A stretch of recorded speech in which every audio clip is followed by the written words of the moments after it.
Hi everyone.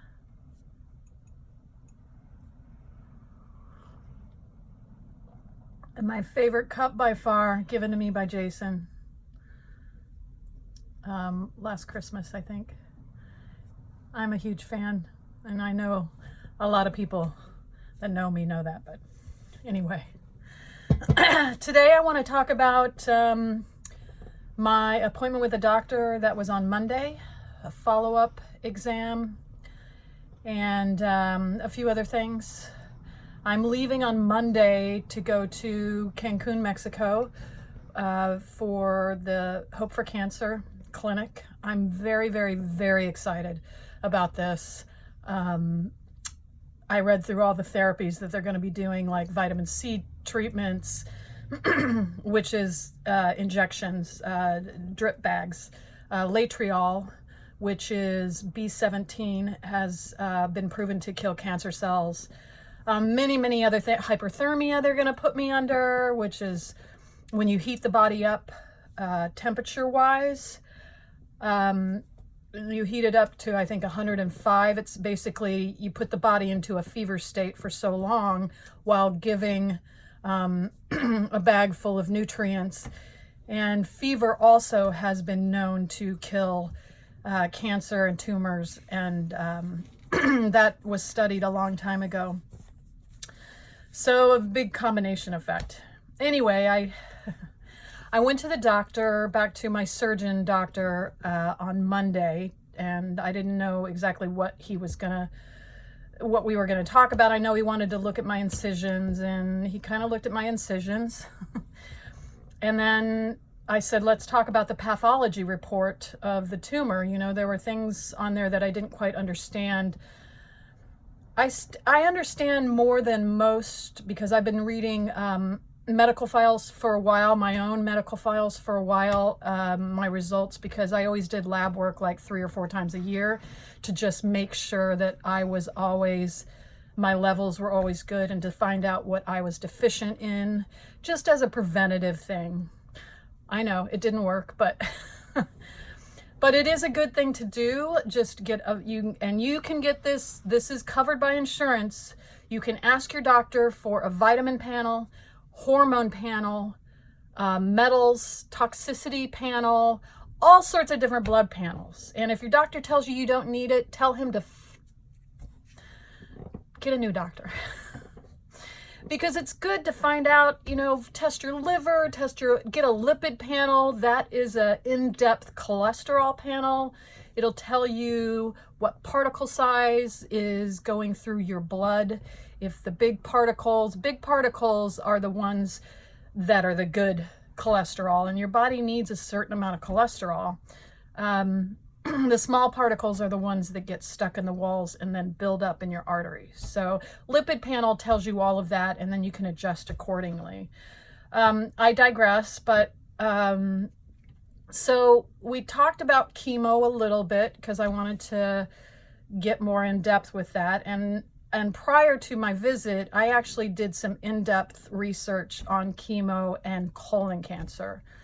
And come to find out, and just because I, at a default setting, like, I'm not going to try to poison my body to heal it. That's just my default setting. That's what I truly believe for myself. Now, so when it came to deciding whether or not to do chemo, it really even wasn't a question.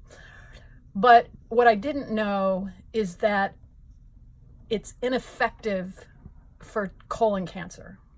It's effective for brain tumors. It's effective for breast cancer. I think there's some other things it's effective for and has been known to cure it. But chemo for colon cancer does not cure your cancer. And what is left is usually, you know, the chemo doesn't usually kill all the cancer cells. What is left is usually the stem cell cancer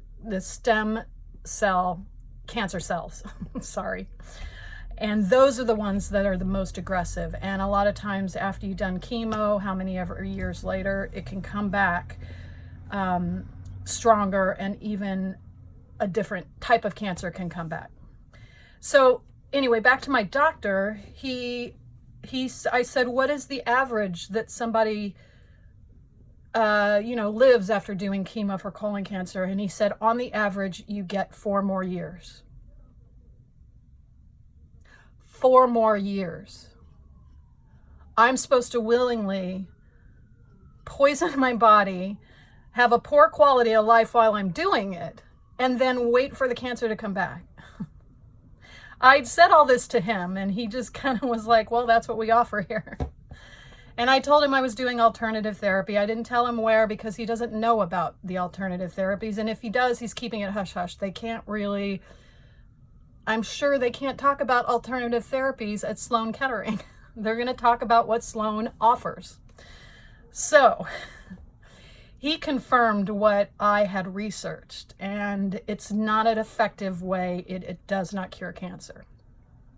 So I found that really interesting that he kind of corroborated my research that I had done, and it made me feel even more confident about what I'm doing to cure my cancer. And I plan on sharing that with everyone because you guys need to know. You need to know these alternative treatments. And I'm going to make it my life's goal to help who's ever out there questioning. The reason you don't hear about these alternative treatments is because they're not paid for by insurance. And the reason they're not paid for by insurance is a big political mess with our healthcare system. It is too bad, but at least there are places in the world where you can go get these done. So there's that. I leave on Monday. I'm very excited. I'm going to see my stepsister who is going to be on vacation down in Cancun. Just so happens she's going to be down there when I'm down there. So I'm really excited about that I'll have a family member down there a little bit while I'm there.